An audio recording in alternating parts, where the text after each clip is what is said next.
L'info du Grand Lille en continu. Adrien Lanois.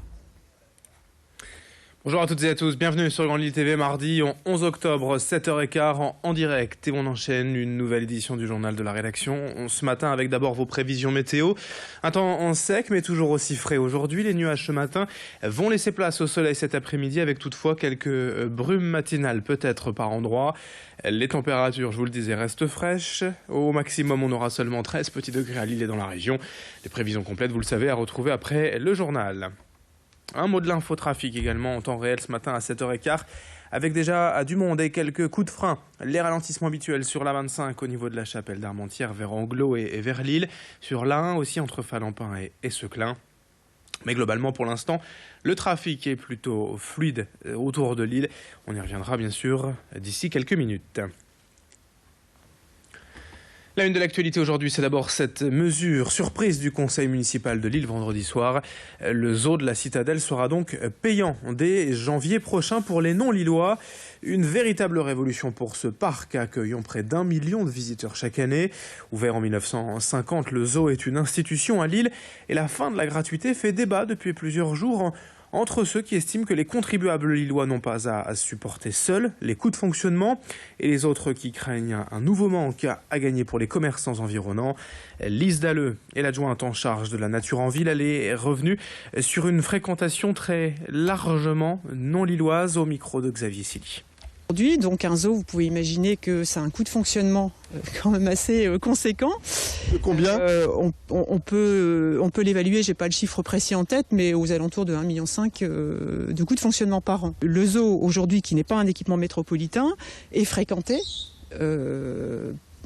à 80% par des personnes extérieures à la ville de Lille.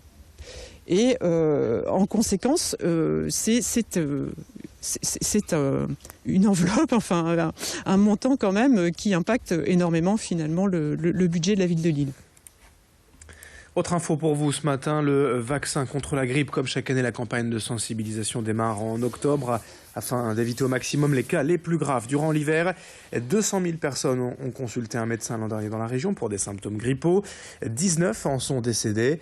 Dans le Nord, nous sommes particulièrement touchés car le climat est humide et on sait qu'il y a un fort taux de maladies type diabète ou obésité, des pathologies que la grippe peut aggraver. Les personnes les plus fragiles sont donc incitées à se faire vacciner. Les personnes souffrant de diabète ou d'obésité, on l'a compris, mais aussi les femmes enceintes, les plus de 65 ans.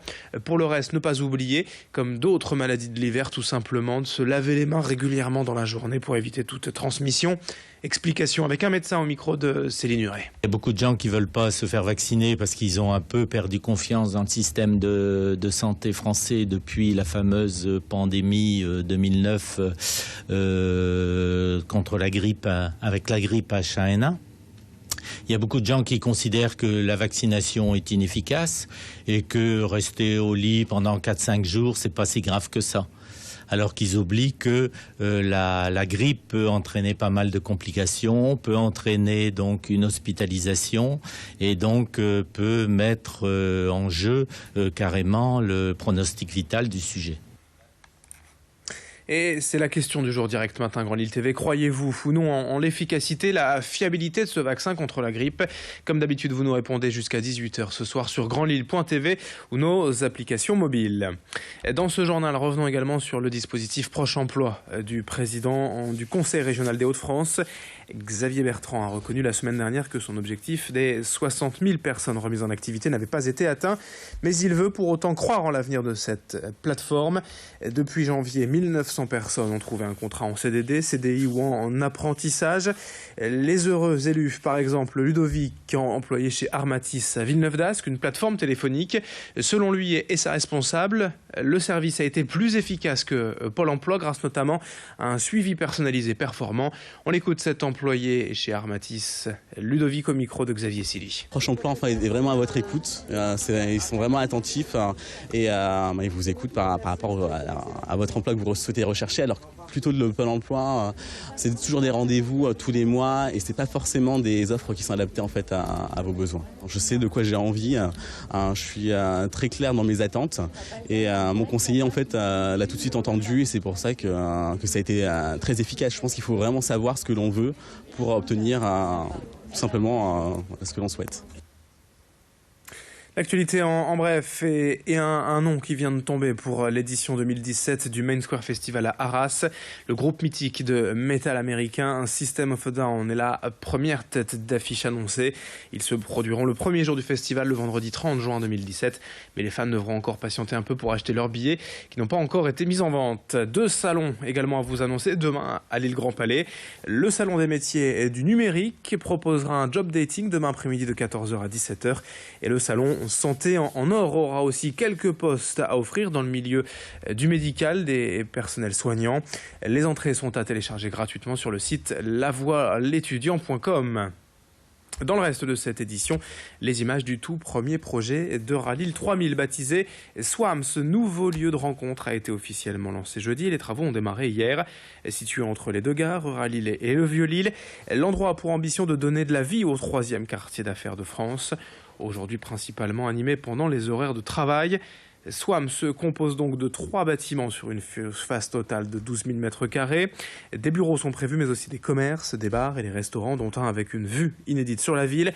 Un hôtel de renommée internationale est aussi annoncé avec l'ambition d'animer ce quartier. D'un point de vue architectural, on nous annonce un mélange entre le passé, le charme du Vieux-Lille et le contemporain pour rester en phase avec Euralil.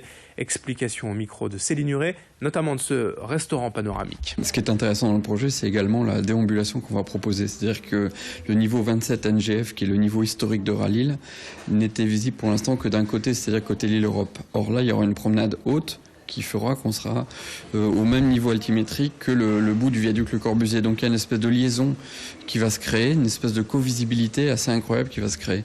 Et donc on aura une espèce de promenade des remparts entre l'avenue Le Corbusier, la promenade haute du projet SWAM. Et voilà, donc il y a une espèce d'histoire un peu poétique, de focale, de paysage, de vis-à-vis qui est en train de s'inscrire et s'écrire dans le cadre du projet SWAM.